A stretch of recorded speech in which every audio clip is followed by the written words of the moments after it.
Il n'y a pas vraiment de rupture esthétique entre le XVe et le XVIe siècle, mais plutôt une lente continuité au sein d'un langage ayant de plus en plus de cohérence.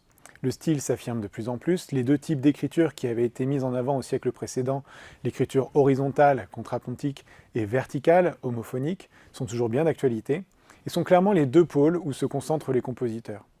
Et les genres qui étaient présents au XVe siècle, la chanson, le motet et la messe, restent ceux qui dominent. La chanson, qui est le plus souvent non plus à 3 voix mais à 4 voix, bénéficie d'une diffusion sans précédent grâce à l'imprimerie.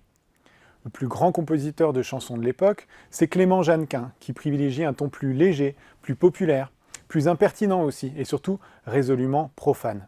C'est ce qu'on appelle la chanson parisienne, qui est surtout rythmique, globalement syllabique et qui regorge d'effets descriptifs comme des onomatopées ou l'évocation de bruits de la vie réelle. Par exemple, dans Le chant des oiseaux.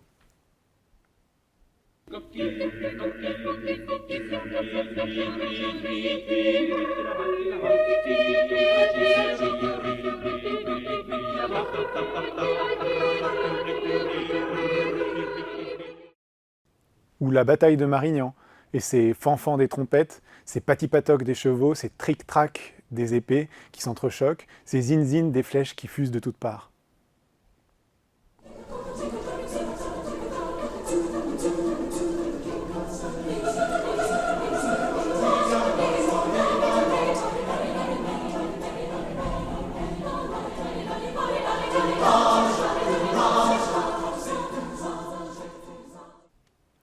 Du côté des messes se développent deux nouveaux types, la messe paraphrase et la messe parodie.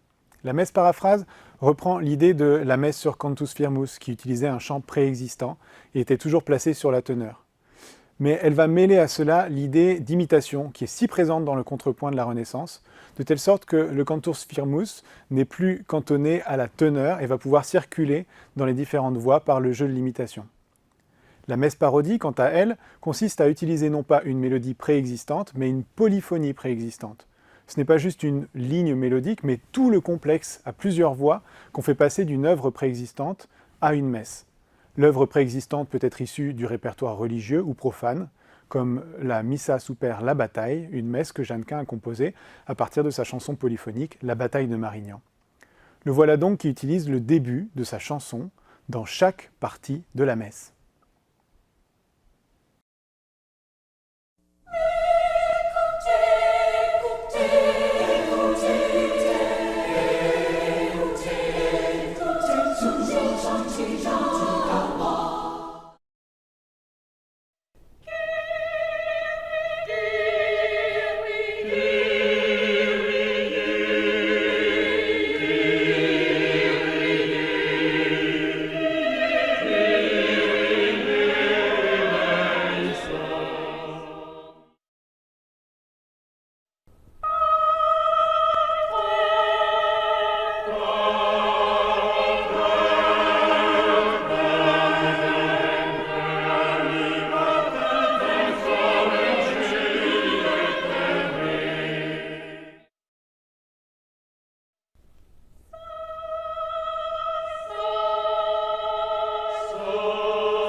Du côté des motets, le XVIe siècle voit le développement d'un nouveau genre de motet, en plus des motets isorhythmiques et cantilènes.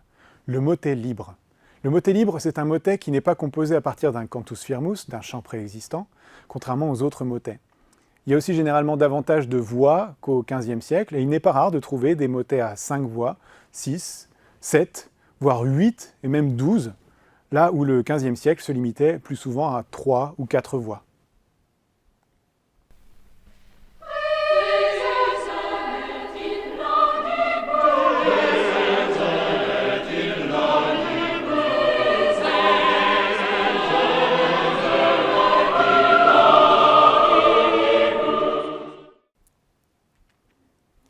Mais la grande nouveauté du XVIe siècle, c'est sans doute la naissance d'un véritable répertoire instrumental, c'est-à-dire destiné aux instruments seulement et sans recourir à la voix.